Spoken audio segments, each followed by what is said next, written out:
Welcome to Queenmaker. This is a spirit-led conversation space for women who lead, create, and influence with intention. I'm Natasha Hilsman, and here we explore wisdom and strategy, mentorship and legacy, and what it truly means to lead with presence, clarity, and soul.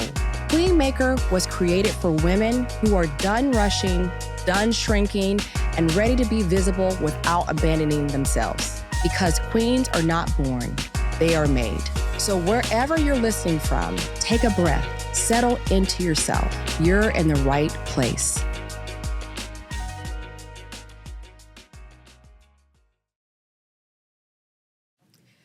Before a queen makes a move, there's a moment when something shifts, but doesn't yet have language.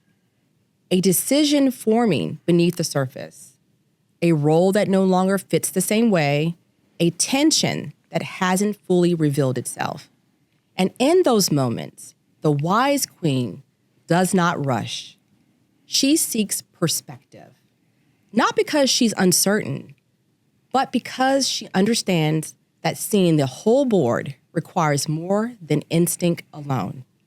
Every queen needs a strategist, someone who can step back and observe the terrain, someone who can name the patterns others miss, someone who understands timing, not just action. A strategist does not take the throne. She does not override the queen's voice. She helps her see clearly so that when the decision is made, it is made from discernment, not pressure. Today's conversation is about that partnership.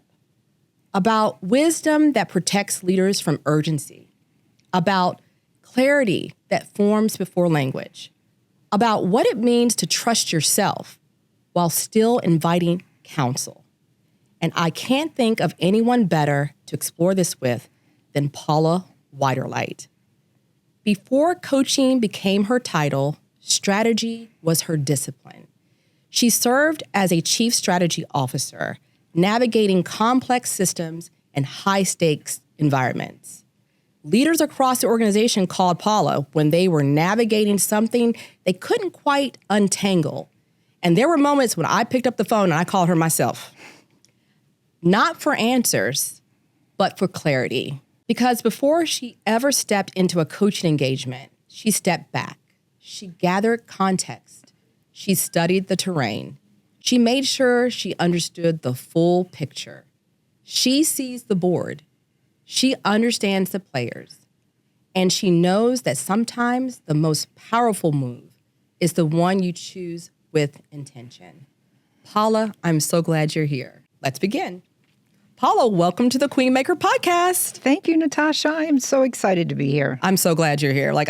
Super excited. I think I told you when we were talking about doing this podcast that this is your episode, the wisdom and strategy episode. So I am so humbled. I can't tell you. I can't tell you. I was looking forward to hearing some good advice from you. So let's go ahead and get started.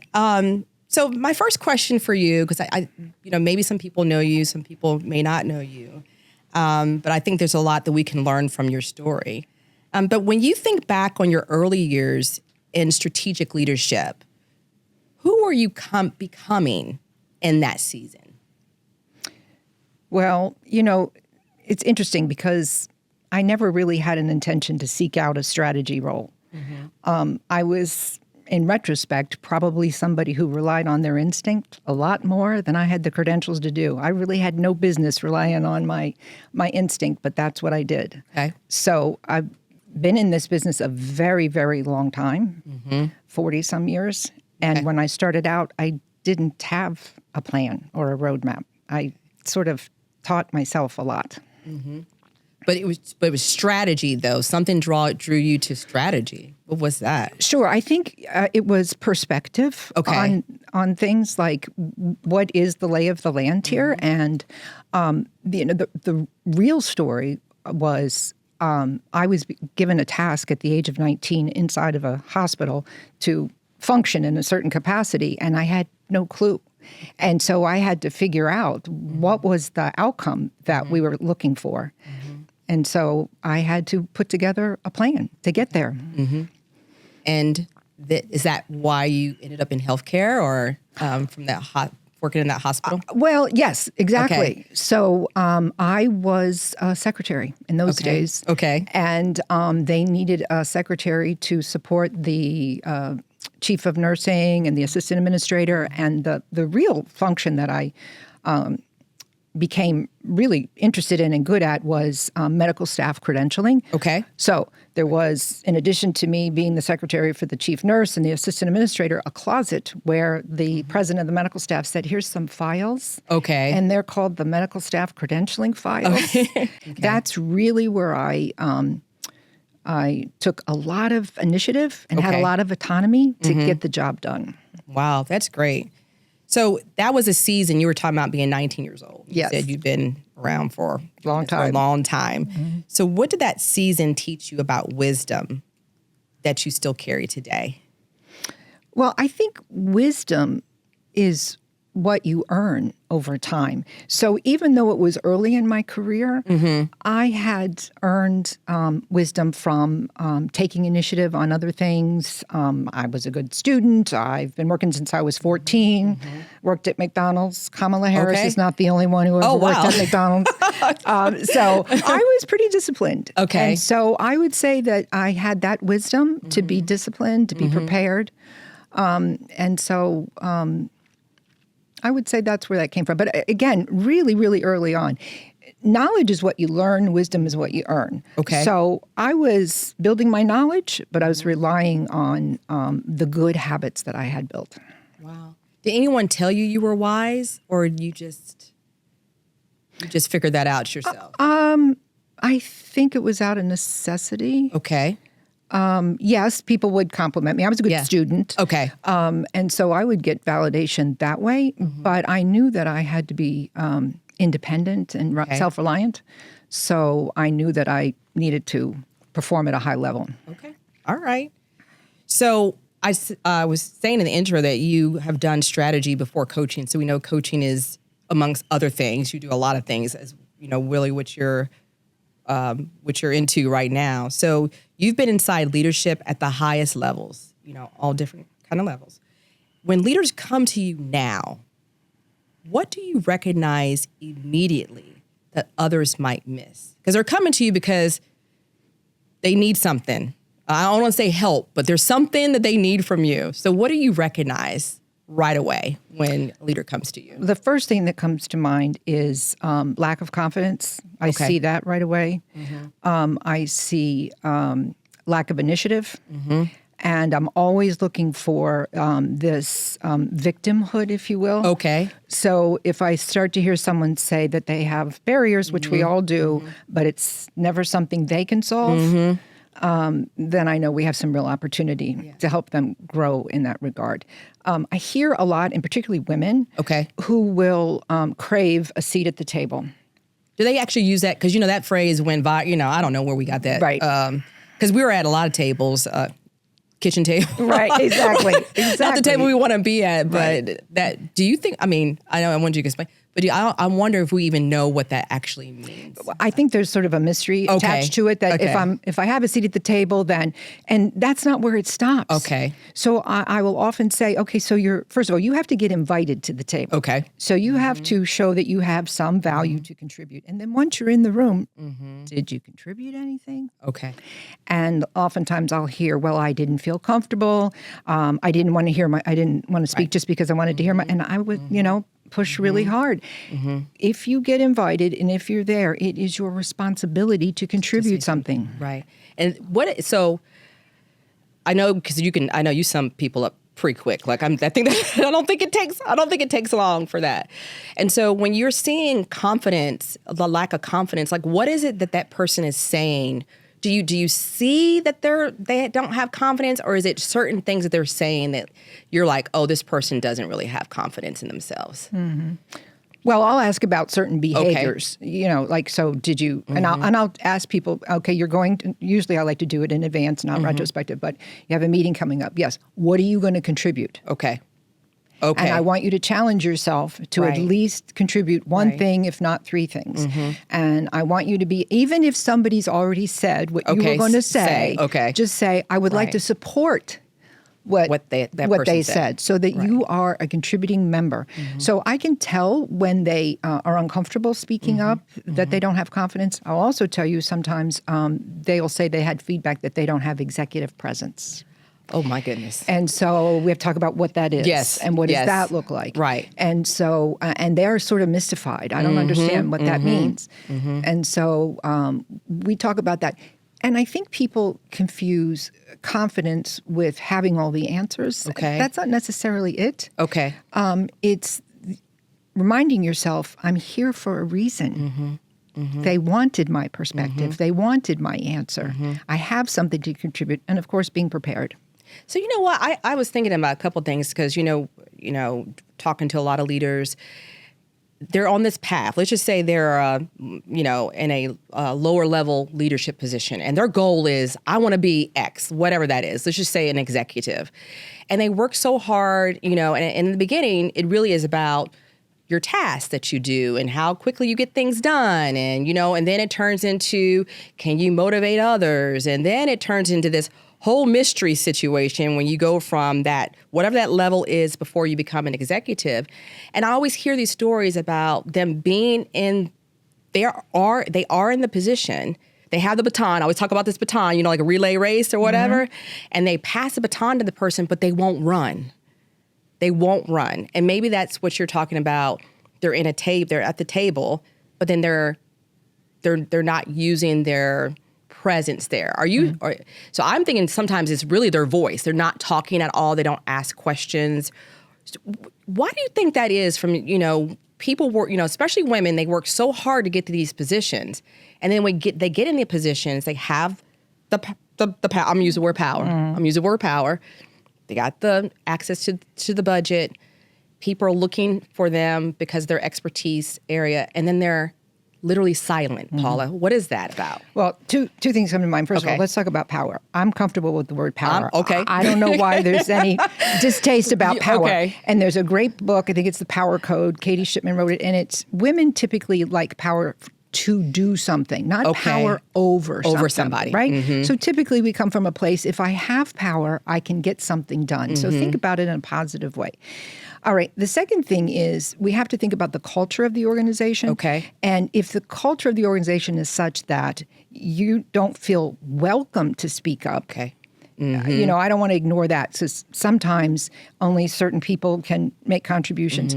And what I do is I challenge my clients to, again, feel comfortable that they're there for a reason, and to speak up if they can as freely as possible. It might be uncomfortable at first, but you have to really stretch yourself. But I would attribute it to potentially that they don't feel safe. Oh, okay. And that they're afraid they're going to get criticized. Okay. Or maybe not look, as knowledgeable as they would like to look. Okay. And there's a remedy for that too. Okay. Do your homework. Okay. So is that different than be prepared? A little bit. I had a client once who said to me, my biggest challenge is I get into a meeting and everybody knows the numbers and I don't really know the numbers as well as I should. You know what I told her? What's that? Know the numbers. Know the numbers. Don't go in the room without knowing the numbers. Think about the hardest question you could be asked. Get an answer to it. So when you're sitting there thinking, whatever they bring my way, I'm going to be ready. So in your positions that you had, what did being inside the system, and the system could be anybody's organization, really teach you about power? Because I think a lot of things you're saying is because you have knowledge about what power is, which is why you're very comfortable with that. I'm actually comfortable with the word power too, but I feel like that maybe somewhere, I don't think anyone told me don't say the word power, but there's something lingering where it's not. You see how I pause before I even say it? People don't like to use it. Yeah. For whatever reason. I don't know. And there's nothing wrong with power, but maybe because we just see things, people use power over people. Well, I will tell you, Allison Fergaley wrote a book called Likeable Badass. Okay. It is so good. We can talk about that for a whole nother hour. But she says you first have to have respect and status before you can have power. Okay. So if you have respect and status, then power will come. And there's nothing to be afraid of with the power. Right. So in those organizations, what did it teach you about power, decision-making, and timing? Because we are talking about strategy here. Mm-hmm. What did it teach you? Well, I think that leaders don't have all the answers all the time, right? So I'm trying to think of a situation where I was inside an organization and was made aware of something I didn't know. Mm-hmm. And I think it would be that I'm not there to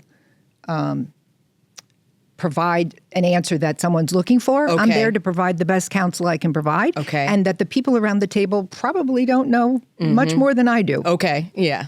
Right. Yeah. And I think sometimes we think that there's people in the room that are like checking our whatever we're saying, fact checking while we're talking, and you're actually a person in the room because you're supposed to be the person that has the expertise area. And if they had that, you wouldn't be in there. I mean, that's right. My assumption. Right. Well, again, make sure your facts are right. Okay. So make sure you have your dates right. So I'll give you an example. Okay. When I was running a certain project, that was the project I was identified with, and I knew that no matter what room I was in, someone was going to ask me the status of it. So when is this happening? So before I would go into any room, I would count the days. And I would say, okay, 115, 116, 100, every time. Because I never wanted to be in a place where somebody would ask me the question where I wouldn't know. Yeah. Yeah, that's important. You definitely have to be prepared. One thing I have learned from you over the years is that context is everything. I actually say this a lot of time. I mean, and I think context is underrated. You know, you ask someone for information and but you don't give context. And I feel like that kind of guides what you get back from the person when you give context about what it is that you're trying to do. So you've always paid close attention to context. I know that about you. What does understanding the environment matter? Why does understanding the environment matter as much as understanding the leader? Yeah. So have you ever gotten a text that was wrong? It wasn't meant for you? Right, yes. What did you think? What the heck are they talking about? I have no idea what that is. They ain't talking to me. They're not talking to me. What does that mean? That's the feeling trying to operate without context, right? Okay. So, and context is critically important in strategy. So one of the first things you do when you set strategy is do a scan of the environment. Okay. What's happening politically? What's happening in the environment? What's happening in the economy that might impact this? There's no way in the world you can put a strategy in place, shift direction, grow an organization without having that context. What's the market doing? Where's the market moving? Right. And so context is absolute. I'm glad you got that message. Context you always talk about context because you ask a lot of questions and around that. And I think sometimes though, when you were just like, hey, what's the environment of the organization you're in? When it comes to us making decisions around things, I know that in the past I've tended to think about the organization as I want it to be, not literally as what it actually is. So how do we do both? Because, it's, you hear these things like you should be positive and you should, think about what it is that you actually want and not, don't be, negative about things. And sometimes context to me, the reality is it ain't always good, So how do you take that reality, and then use that for context as you're trying to navigate certain things without kind of getting down in the dumps about, maybe there's things that are going on that you're not very happy about. Well, to me, that's opportunity for growth. Okay. So, let's say an organization wants to grow either revenue, market share, volume, whatever it is. So you have to know where you stand. So let's say there are 50 hospitals in the state. Where do we rank in terms of any one of those indicators? And maybe we're not the highest, busiest. But that all comes down to another really critically important part of strategy is a shared vision. Okay. Are we all going in the same place? Do we all agree we want to get there? So that's what I would say about that. So maybe you're not where you want to be, but that's what we're all here to do, to get us there. Right. Right. That's good. So what tends to, I would definitely want to know the answer to this question. So what tends to break down when context is ignored? So I know you were coaching people, you're talking to people. What do you see when you're like, oh my goodness, they didn't pay attention to the context of this situation? When there's a breakdown there? Well, they're missing critical information that they don't have. Maybe there's a self-awareness issue. Maybe they're not quite self-aware. So one of the things when I do 360s on my clients, I let them pick who they want to get feedback from, and I get the feedback, and I prepare a report for them so they can see how they're perceived. And every time before I would share it with them, I would say, what do you think you're going to hear? Ooh. Okay. And it's very enlightening because sometimes people say, well, I might hear this or I might hear that. And sometimes it's way off from what they're going to hear. Right. So that might tell me they have a little issue about context, about what's really going on in the environment. Okay. A lot of times I'll ask when they assume a certain expectation of them. Did you check that with your boss?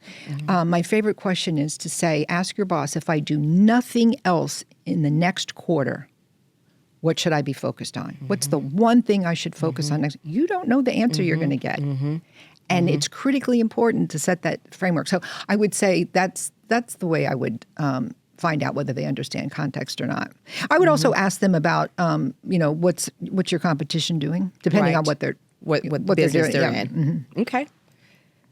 So Paula, you've worked with many women in mid to executive levels and beyond, men and women. But, really Queenmaker is, focused on women. And we do appreciate the men in our lives. But we really want to focus on women in leadership. So working with these women, what patterns do you consistently see when women are navigating high stakes decisions? What do you see? I would say it gets down to the basics. Okay. So, and this is Women's History Month, so this is perfect for that. There we go. And it reminds me, last year, Women's History Month, I gave a presentation on the toolbox that I thought that every woman who aspires to a higher level should have. There are 8 or 9 things in it. I'll see if I can remember all of them. But the first one is mentoring. Okay. So to have a mentor or be a mentor. So being a mentor, we know the benefits of that. We can learn. But have a mentor. Somebody once asked me, who is your mentor? There's lots of them. Right. They're everywhere. Okay. I've learned so much from you. I've learned so much from everybody. So mentors are everywhere, and pay attention to that, right? Mentors. Next one is coach. So women leaders need to lead with a coaching mindset. Okay. So we got to the place where we got by solving problems. But when we're in a leadership role, it's not our job anymore. Okay. Our job is to have other people solve the problems. Okay, right? but that's not what they tell. Don't lose your. But they tell us that you get to a certain level by solving problems, like because all your other promotions you got promoted because you solved a problem and you did all these different things. So you're saying that at a certain level that we're not problem solvers anymore? No. Yeah. We're influencers. We are delegators. And we are coaches, and we are trying to get the best performance we can out of the people that we work with. Okay. And so we have to, so leaders are supposed to set the vision, remove barriers, provide support, and make changes. I don't say anything about do the task. Okay. I'm not saying that there aren't tasks that you have to do, but you need to get high-level performance out of your team. Yes. And so you need to coach them, and people use that word coaching, first of all, it can have a negative. Right. Absolutely. So, and they'll say, oh, I coached him, which means I told him. No. Coaching is asking the powerful question, listening, and having them have the breakthrough about what they need to do differently. Right. So mentor coaching, executive presence is a really big one. And I know I mentioned that before. I think women are told more times than men. I don't know that any client ever said to me, I'm not getting that promotion because I don't have executive presence. But I can't even count on 2 hands how many times women have said to me, I'm not getting that promotion because I don't have executive presence. And I'll say, well, how do you feel about that? And they'll say, I don't know what that means. Do you think the person that tells them they don't have it knows what it means? Because sometimes I don't think they know what executive presence.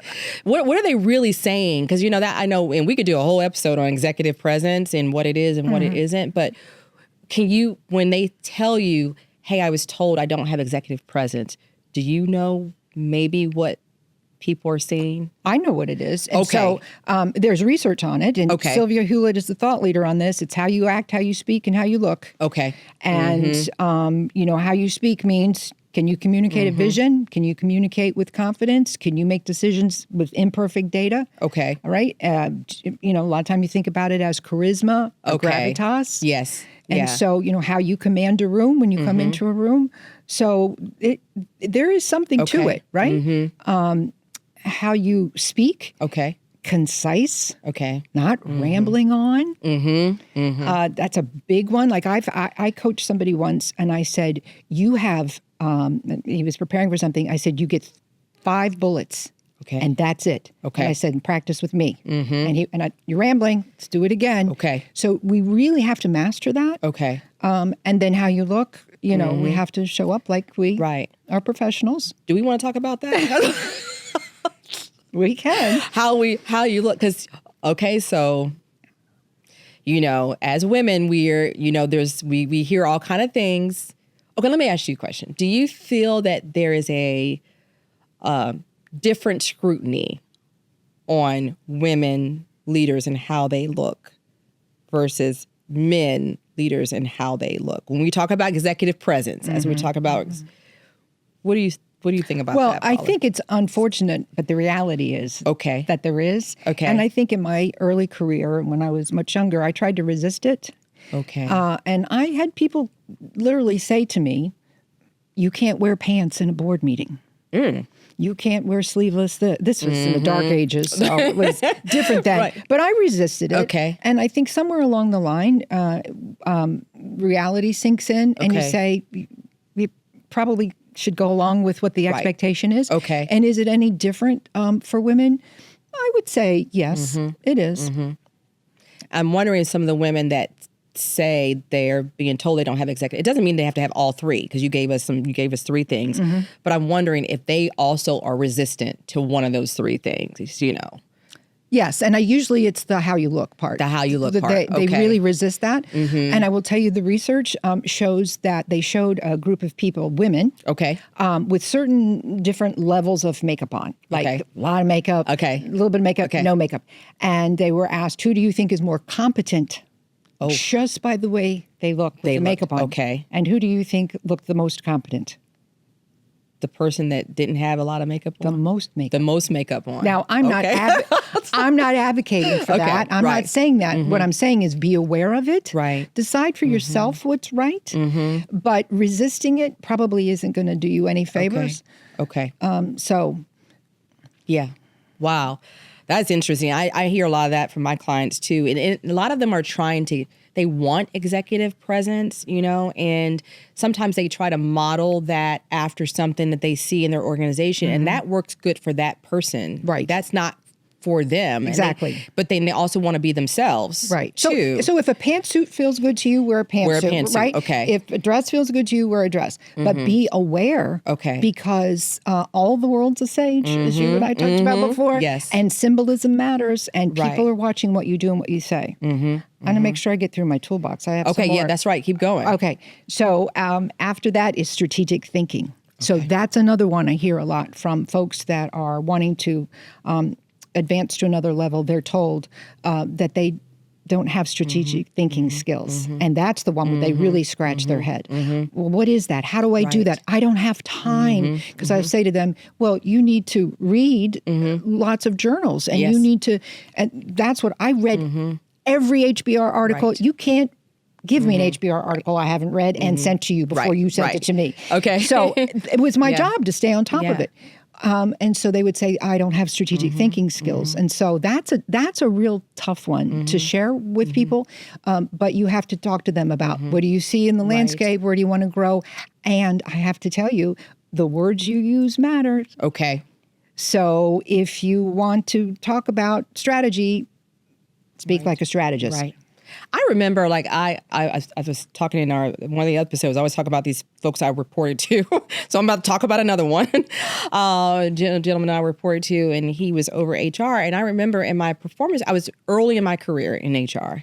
And he said, hey, you know, one of the things they measure you on is, you know, strategic thinking. And I was like, I want to work on strategic thing. I was trying to make it like a task to learn how to strategically think. And he was like, okay, listen, you need to calm down, number one. Number two, it comes with experiences, you know? So it's not something that you can just, you know, get overnight. Like really it's navigating different situations. You have to be exposed to and have an opportunity to think strategically, you know, by doing work. And early in my career, I thought that was something that you had to like, I don't know, like I wanted to check that box. Like I got that strategic thinking situation. And I still remember what he says. It's something that comes with time. You work on it, it comes with time, but it really comes with opportunities.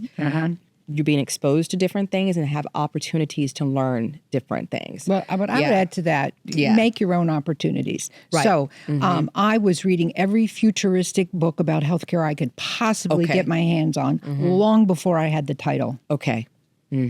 No, I took it upon myself to say, where is healthcare moving? As a matter of fact, we used to say that if you want to know where healthcare is moving, look to the West. California was always the first to adopt different things. So I made it my business. What's California doing about this issue? Right. And share it with people. This is where things might go.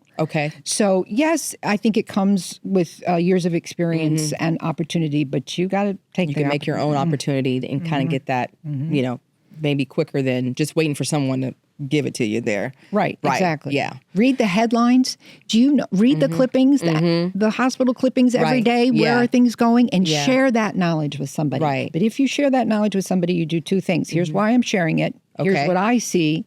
Pull out an important quote and you know, send them the whole article. So don't. Who do you share that with? What kind of person would you share? Your boss. Always. I always did that. But I wrote an article about this 40 years ago where I said every time I came across an article, I would do two things. Share it with my boss because he maybe didn't have the time to read it yet, and it let him know I had my finger on the pulse of what was going on. Now, I actually had a client once who said, they probably already read it. I said, maybe they didn't. Right. Send it anyway. That's right. But they're not going to have, maybe they have not the same perspective that you have. And so that might be something new. So you, exactly. So you pull out why you think this is important. Right. I think this is important because we're making a decision to go this way and it looks like the market may be moving that way. Exactly. Well, that's really good advice. So, you know, this is all about navigating high stakes. So you talked about your toolbox of all the things that you really need to make sure you have. So and it kind of gives you confidence. We talked about that to be able to make some of these decisions. So, but what are women often carrying silently that shapes their decisions? Like when you're talking to someone, you know, there's some things that that's our internal influence that we may have that's impacting our decisions. Like, what do you think that may be? Well, I think sometimes women are afraid to make decisions, particularly in the workplace. And so they'll, you know, I'll say to them, well, what do you think the right decision is? And they'll have an idea and they'll have an opinion, but they will convey to me that they've gone to their boss and asked what to do. They don't need you if you're asking for the answer. You should be providing the answer and saying, how does this sound? Does this sound right to you? And so I think for some reason, women are very tentative about making decisions. But it's not because we don't have an opinion about what we think should happen. No. We just don't want to. Are you saying it's because we don't want to say it, or we don't want to go on record? We don't feel confident. We don't feel confident. Right. Yeah. We don't feel that way at home if you think about it. Honestly, right? Or like what to wear. What to wear. We know what car to buy, you know. Where we're going to enroll our child in school. Exactly. What decisions we're going to make for our families. We have no problem with that. But somehow when we get in the workplace, all of a sudden we think we don't know how to make decisions. Well, of course we do. Right. Yeah. Yeah, that's really interesting. And it definitely is something that we can delve in deeper to, because it's not, and that asking your, you know, if we talk about in a workplace, asking your leader what you should do. I feel like somewhere else that's another thing that someone may have said, hey, you should ask your leader what you should do. Like it's something that was told. And maybe there was a point in your career where that was appropriate, to talk to your leader about, maybe you're trying to weigh options. But, as you move up, you're right. They're not paying. If they have to tell you what to do, then you're right. They don't really, why do they need you? What is that expertise area that you're bringing if they actually have that? Well, I think part of that misconception part that you talked about earlier was that I think my boss knows more and better than me. Mm-hmm. And that's the part where you're off the message. Yeah. Mm-hmm. So what do women in leadership need to know that is rarely said out loud? So I'm just thinking that, and maybe we kind of hit on that a little bit when we talked about the executive presence piece. A lot of us don't really want to talk about that out loud, about that part of our leadership. But can you think of anything just from, your coaching clients that it's just something that's not said out loud, but it seems like it's always there, Sure. I actually think it's the last three things in my toolbox. One is this notion about being a likable badass. And again, Allison Fergaley wrote that book, that women don't have the luxury to be just likable and incompetent, or just a badass and not competent. Okay. Right? And not likable, I'm sorry. Right. We have to be competent and people have to like us. Mm-hmm. Mm-hmm. And actually, we read this book in my book club, and we were in a mixed group, male and female. And the males in the club were saying, really? Do you have to worry about that? Yeah. Yes. To be likable. To be likable. Mm-hmm. So I can show up as confident. I have the answers. I'm delivering whatever it is you want me to deliver. But if I'm not relatable, if I'm not connecting to you, if I'm not warm, right, I'm finished. Yeah. And then what do some of us do some really interesting things to be likable, Paula? Well, I'm not interested in that. Well, I thought where you were going with that is some people will say to me, you want to be your whole self and authentic. I think being authentic is a little overrated, and it's an excuse to act like a jerk sometimes. Okay. I think you can be real. Right. But I don't think that gives you an excuse to not be kind to people and not be considerate and empathetic and all that other stuff. The other one after likable badass is work-life balance. Okay. So I think it's almost never really talked about because it's almost not safe to talk about. Okay. And I've said this to you before. Women work like they don't have children. Yes. And they parent like they don't have a job. That's right. And so we do a disservice in both of those environments. We show our kids, oh, this is easy. Right. When it's really not. And then we come to work and we act like we don't have children who are either sick or need us or something like that. So that's a burden that I think that, I'm not saying that there aren't men that don't have that, whatever. Yeah. I just think women don't talk about it as much. Right. Certainly not in the work setting. And then the last one is imposter syndrome. Okay, so what is your definition of imposter syndrome? Well, it's a lack of self-esteem, and it's usually, it will poke its head in when you've gotten a promotion. So all of a sudden you say, oh, wait a minute, I don't deserve to be here. Ooh. I don't belong here. It's because you've been given more, right? So I remember when I was hired at my last job, I thought, if they find me out, they're going to realize I don't belong in here. Let me have that. Come on, lady, get up from that desk and come on out of there. Sorry, we made a mistake. That's right. So that's where, so it's real. It's actually just as prevalent in men. So it's nothing unique to women. But I do think that women somehow, they sort of can wink at each other like, you have it, I have it. I feel it too. Yeah. I do ask leaders sometimes, especially when they're struggling, I always say to them, because I have to remind some of these leaders who they are sometimes. So I start calling them by their titles, like vice president, look at me for a second, and I'll ask them like, why did you get promoted? Why did they hire you? Why did you get promoted? Why are you in this job? And the ones that are struggling the most can't tell me. They don't even know. They can't tell me why they were promoted. What was it about them that, as to why someone chose them to be in a particular job? And that does something to your you're talking about imposter syndrome. And, it's because we do have people that do get promoted and no one's telling them anything about their whole situation. And so it does show up later on when they don't even know. So they try to fix certain things, Paula, or tweak certain things, and the things that they actually were chosen for, they tweak those things and then they become ineffective. I mean, I've seen that happen too. So, I feel like it's also important for you to have your own story about like why you feel like you're in that role. But leaders should also tell the person. I had a leader that said, reminded me, I picked you for this job because you had the skills to do this job because. Remember, you're here because. And of course, that evolves over time.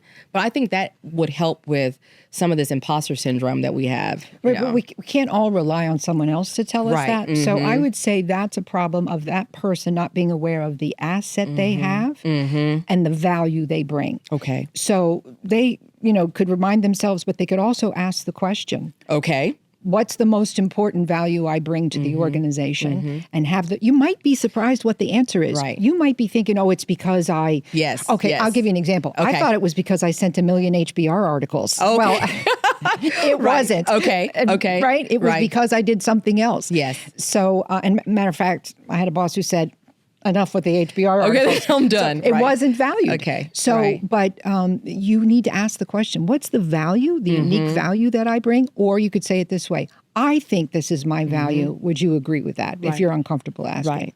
Yeah. You always remind us that we can ask questions. I have a good friend that is in healthcare, and she's done a really good job to teach a lot of her friend group, like, hey, when you go to the doctor's appointment, you can speak about your own situation to your doctor. It's not just like your doctor sitting there and then they just evaluate you. It's a both. You can ask questions. You can ask things that you need. And that always brings me back to, you have always done that for us. What questions do you need to ask of your leader, And we forget about that sometime. I go to the doctor with a list of questions. I bet you do. I bet you do. I bet you do. Yep. Because it really it makes it less of a transactional situation and more of like a partnership. Well, yes. The other thing too is talk about this a lot is results. Your boss wants results, right? And wouldn't it be good to get clarity about what those results are? Yes. Yeah. But we're afraid to ask sometimes. Yes. You know why I learned from some of my clients, they think they're expected to know. To know it. Okay. So if you have that feeling, then write down what you think the answer is and just check it with them. Okay. I think this is what you're expecting from me. Am I right? And they'll either say yes or they'll make adjustments. Or maybe they don't know, but they're like, oh, that sounds good. So they're like, yeah, we're going to go with what you said. We're going to go with what you said this time. Wow. So this episode is called Wisdom and Strategy. And I think I told you, I was like, this is Paula Widerlite's episode. You know everything about strategy. Okay. My heart would have been broken if you picked somebody else, Natasha. So there's nobody else, Okay. Paula. This is your episode. And there's a few things I want to know about. And so when I was thinking about these questions, I'm like, I really want to know what Paula thinks about this. Because like I said in the beginning, every queen needs a strategist. You have to have a strategist in your life. So when the queen-strategist relationship is working well, do you believe that every queen really needs a strategist? I think every queen should be a strategist. Okay. So she should be a strategist, and can she have a strategist next to her too? Like, is that if she needs it? And I know that's the question, but I guess what I'm saying to you is that if you're a queen in whatever realm you're operating in, you're thinking about the strategy, and the strategy is all about making choices. Okay, what you're going to do, what you're not going to do, what direction you're going to go in. That's what it's all about. So who better to do that than yourself? So if a queen actually has a strategist beside her, let's just say she's the person, she's sitting on the left. And we know it can be a man sometime, but we talking about queens right now. Right.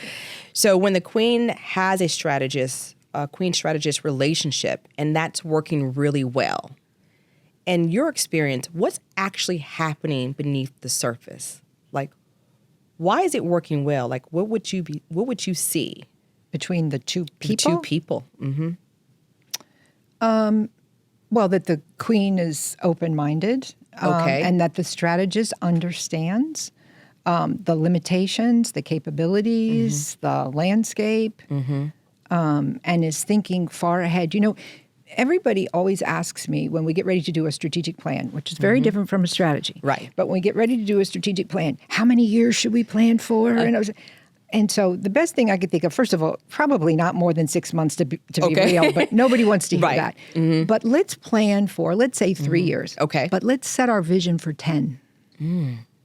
So let's think out 10 years from now where we want to be. But we realistically, because things are so volatile and uncertain right now, let's just plan for the next, 3 to 5 years. 3 years. Yeah. So I would say that that's what would be present, is that somebody has a long-term vision and a short-term vision. So a strategist has their foot in two horizons, short-term and long-term. Just because you're a strategist doesn't mean you forget about what's happening now. Right. And a queen, you said the queen has to be open-minded. Yes. And does she need to believe that she needs a strategist? Yes. It's interesting because in my last role, I feel like I had that relationship. And I think that the CEO realized that I brought a skill that potentially wasn't natural to her. And so she was very open-minded to what I saw and the perspective that I brought. So, I think that's true. Right.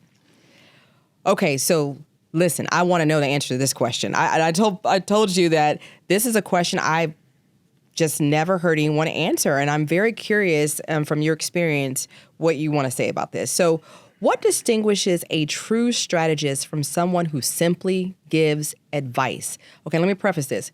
We all got somebody in our life that gives us advice, whether it's solicited, unsolicited advice. But what's the difference between being a strategist and someone who just gives advice? Okay, so let's talk about strategy for a minute. Okay. So strategy has its origins in the military, right? Okay. You talk about a strategic operation. Yes. And so it's all about, like I said, making choices and going in a different direction. A strategist inside an organization has accountability for the new direction. Okay.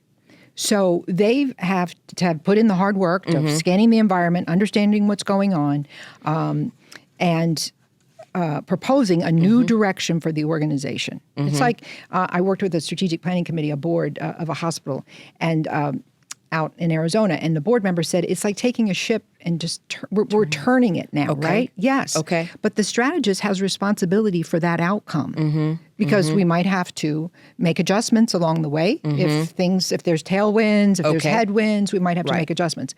An advisor is somebody who is going to probably validate a decision you've already made. Okay. You've probably paid this person to give you some advice. Okay. And they're going to probably say, you're right, you're going in the right direction. Let me give you a metaphor. Okay. So a strategist, let's say your family is thinking about a family vacation. Okay.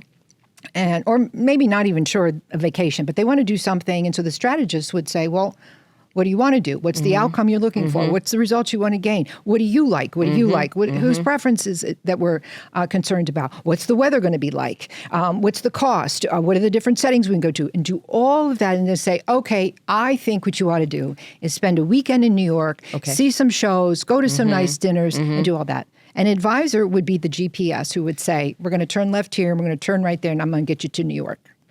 Wow. You see the difference? Yeah, that is a difference. So they're more about you're making the decision. Maybe you've already decided, and they're weighing in on something that you have maybe already decided that you want to do as an advisor. Yeah.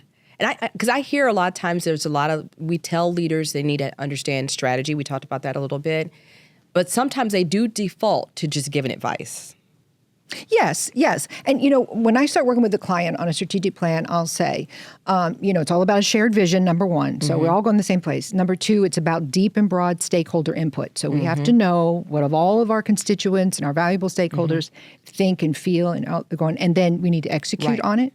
You think about every football in the country, in the league, they know what the strategy is in August. Yes. What is it? Yes. Win the Super Bowl. Right. Exactly. That's what we're here to do. We're here to win the Super Bowl. Yeah. So every organization should know what winning the Super Bowl means. And we should all know that's where we're headed. Yeah. Now, we may need to call an audible. Okay. And we may need to, readjust the playbook from time to time. But the strategy is to win the Super Bowl. And it's to win. Right. The strategy now, is to maybe win. the advisors or maybe the offensive coordinators and the defensive coordinators. Okay. All right. That's good. Oh, man. You impressed with my football knowledge? I love, you know what? I'm a big football fan myself. I was checking you because I'm like, we're big football people in my family. Right. Oh, that's great. So as we come to a close here, you have so much experience, Paula, and, you know, people have relied and do rely on you, not just for strategy, but for advice, because I know that's when I called for advice. Maybe you saw that as strategy, but I saw it as advice and counsel. Yes. What belief about leadership did you personally have to unlearn over time, throughout your career? I would say that leaders have all the answers. They really don't. They really don't. And you're not just there to fulfill whatever they think is the right thing to do. As a matter of fact, you have an obligation to give your perspective on things. That's why you're there. You know, and I tell people, and particularly people who lead other groups, when you sit down at the decision-making table, ask yourself, whose voice is missing? Yeah. And if your leader is not doing that, you be the one. So you sit around the table and you say, oh, we're missing this perspective or that perspective, and you help the leader with that. So they make mistakes. They overlook things. They have their own frame of reference. But you're there to help make sure that they make the best decision possible, and they need you to do that. They need you to do that. And one thing that comes up for me when you're saying that is also, as a strategist, they're not always going to do everything you say to do, or maybe take your advice or the plan that you came up with, but you can still feel confident that you did your work, and you kind of, like you said, you convened all the people that needed to be convened around that decision, and you came up with your plan. But it doesn't always mean that they're going to follow what the strategist says to do. No. So you make your best case. Right? You make your best case. And I think if people aren't sharing that, it's one of two things. Either you didn't do a good enough job of convincing them, or quite honestly, they're not convinced for some other reason. Some other reason. Maybe we don't have the capabilities, the resources. Maybe that isn't, like, I will tell you, I was a part of a large health system, and we were actually thinking of divesting hospitals. And, closing some hospitals, and the CEO said, I didn't come here to run a small company. I came here to run a large company with a lot of hospitals. So I said, got that. So this strategy of closing hospitals is probably not going to work. That's right. So we're gonna think of something else. So I think that you have to make your case, and then if they decide that's not the direction they want to go, they don't have to do it. Nope. I always say you put it to them and you leave it with them. Yes. Okay. Yes. And so there's going to be women listening right now, and they are navigating responsibility and pressure. We kind of touched on that. What would you invite her to pause and consider as she is, thinking about, maybe she is a strategist, maybe she's a queen and a strategist. Maybe she's not any of those things, and she's just navigating, life right now. But with responsibility, what would you invite her to pause and consider? Say it again. So for women listening right now who are navigating responsibility, possibility, and pressure, what would you invite her to pause and consider? So what advice would you have to give her in considering maybe what her next move is? The first thing that comes to mind is to trust your instincts. And I want to stop and pause on that for a minute, because instincts are a real thing. I think in Brene Brown's last book, she talks about this, that instincts really are based on recognized patterns. So when you get that feeling in your stomach, that gut feeling like, oh, this isn't right, it's based on something you've seen before, you've experienced before. So it's probably a good idea to pay attention to that. So it isn't just flying off the cuff or winging it. It's based on something. So trust your instincts. I don't know how many times I have to say, do your homework. Yes, you say that all the time. Do your homework. Know your stuff. I don't know. Was there another part to that? No, that's good. No, Okay. we just wanted to see what that is. Because I feel like that sometimes the reason why I wanted to ask about the pausing is because there does seem to be a sense of urgency sometimes. Sometimes women don't think they are afforded the time to even pause, because they have to make a decisions. Because organizations a lot of them reward speed. Like, you're quick, you make decisions really fast, and visibility. And, we're told sometimes that, hey, if you don't make a decision really fast, you're going to lose momentum. I have a little problem with that business about pause because we don't always have the luxury to pause. Right. And I'm probably the wrong person to ask about this because I don't often pause. Right. But you won't have to pause, and it won't feel urgent if you've anticipated it. Okay. Right? If you've thought about something could potentially happen, what's the worst case? What's the best case? What might be expected of me? What might then it shouldn't seem necessarily urgent. And if it really is urgent, I know everybody's been given this advice, sit on it, sleep on it. Right. I'm famous for responding to emails pretty quickly. Yes. I've learned to put them in the draft box. Okay. For a couple reasons. One is the longer I think about it, I'll probably have a better response. Okay. Right? Yes. I'll be a little stronger if I sit on it a little bit longer. And maybe something will change. The other thing is maybe somebody else will answer that problem and I don't have to do it. It doesn't always have to be you. Right. Yeah. So in those cases, I would say you could take a pause. But I would say try to remove as much urgency as possible if you can.